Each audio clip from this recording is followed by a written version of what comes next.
Hi, everybody. You know, when Dana was asking for acts for tonight, I suggested that we sing something, because we do sing from time to time, and he said there were just too many singers. So in a moment of relatively inebriated recklessness at the den one night, I suggested that I do a stand-up routine.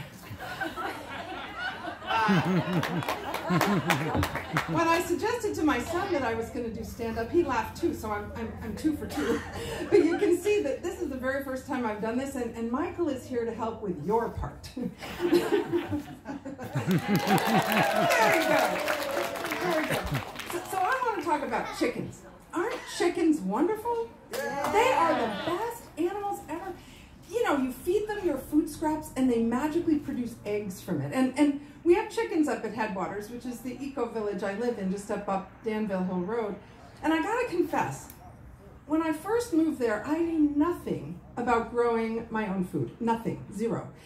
When I was a little girl, about 10 years old, I did take a shovel to my parents' manicured suburban lawn and dug up a patch because I was gonna plant vegetables, and I was grounded for a week. So I haven't had that much luck learning how to grow food, but I got to Headwaters, and my house was the closest one to the chicken coop. So at first I decided, okay, I can offer to let the chickens out and let them in at night, because that was a chore, taking care of chickens, and I didn't know what I was getting into, I gotta say. But chickens, they're really pretty intelligent creatures. You know, they know, for the most part, that they've got to get into that coop at night, or otherwise they're going to get eaten by the foxes that hover around, waiting to eat them. And so mostly my job was just going and closing the door after them. It was much easier than I thought, until one night, when the wind blew the coop door closed, and I went out and the chickens were all sort of tangled into this ball, in this net that we throw over the chicken tractor. And at that point, it became clear to me that my job now was to take each chicken and somehow stuff her through the door to keep her in the coop and make them safe. And I started doing that, and they commenced squawking and waving their wings, and feathers were flying, and everything was horrible. And I got scratched by at least 7 chickens. It was a true flustercluck. Yes. And I put 12 chickens away, even though I started with 7. But this summer we had woofers. Now, if you don't know what woofers are, they're not dogs. They are worldwide workers on organic farms. It's an acronym, and they're wonderful people. We had a young couple, Will and Sagan. They were fantastic. And one weekend they were sharing chicken tending duty with Luigi Morelli, our trusty photographer down here. And they went out to put the chickens in, and they discovered that there was a skunk that taken up residence in the chicken tractor, so they couldn't get in there.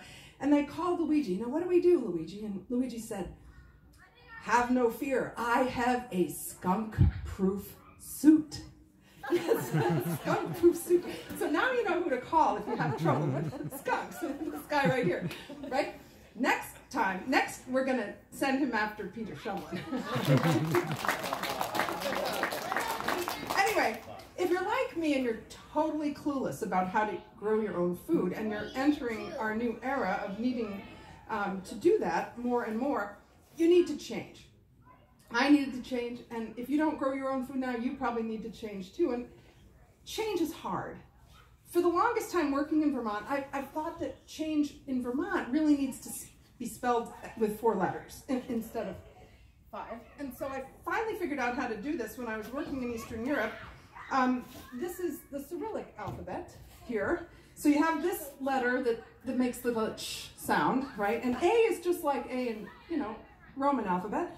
N is just like N, except it's backwards. And then this sound is the J sound. So change is a 4-letter word, which is what we need in Vermont, because Vermonters don't like to change. After all, how many Vermonters does it take to change a light bulb? Anybody? 11. 1 to change the bulb, and 10 to groan about how great the old bulb was. So Michael and I, because of the need for all of us to change and grow our own food and do more of a regenerative thing in our towns and our lives, we've started a revolution. Yes, we're organizing a revolution. It's called the Regeneration Revolution, and we're going to sing you a song about it. Sorry, Dana. Grow your food. Grow your food. Plant more trees. Plant more trees. Bike to work. Back to work. Keep some bees. Start a time bank. Time bank. Join the land trust. Land trust. Churn your compost. Ride the bus. Be the change. Be a solution. Regeneration. Revolution. Raise a child. Raise a child. Get a vision. Get a vision. Live simple lives. Learn ancient wisdom. Reparations Reparations. for colonization. Colonization. Stop racial discrimination. Be the change. Be a solution. Regeneration. Revolution. People power. People power. Open space. Open space. Community is our saving grace. Local action. Local action. State demands. State demands. Healthy soil access to lands. Be the change. Be the solution. Regeneration. Revolution. Game changers. Game changers. Fire keepers. Fire keepers. Monkey wrenchers. Monkey wrenchers. Faith leapers. Come together. Come together. Unify. We must change or we'll all die. Be the change. Be the change. Be a solution. Regeneration. Revolution. Be the change. Be the change. Be a solution. Regeneration. Revolution.